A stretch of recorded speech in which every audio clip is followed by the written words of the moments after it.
மக்களுக்கு நன்றியை தெரிவித்து புதிய ஜனாதிபதி அனுரகுமார திசாநாயக்க உருக்கமான பதிவொன்றை வெளியிட்டுள்ளார். பல நூற்றாண்டுகளாக நாம் வளர்த்து வந்த கனவு இறுதியாக இன்று நினைவாகியுள்ளது.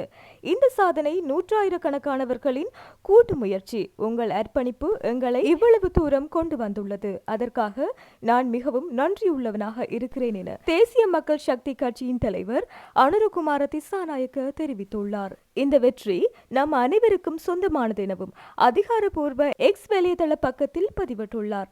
மேலும் குறித்த பதிவில் அவர் தெரிவித்ததாவது: இந்த நோக்கத்திற்காக தங்கள் வியர்வையும் கண்ணீரையும் தங்களது வாழ்க்கையும் கூட அர்ப்பணித்த பலரின் தியாகத்தால் எங்கள் பயணம் செதுக்கப்பட்டுள்ளதாகவும் அவர்களின் தியாகங்கள் மறக்கப்படவில்லை எனவும் அவர்களின் நம்பிக்கைகள் மற்றும் போராட்டங்களின் செங்கோலை நாங்கள் தாங்குகிறோம் என அனைவருக்கும் நன்றி எனவும் அவரது உத்தியோகபூர்வ எக்ஸ் தளத்தில் பதிவிட்டுள்ளார்.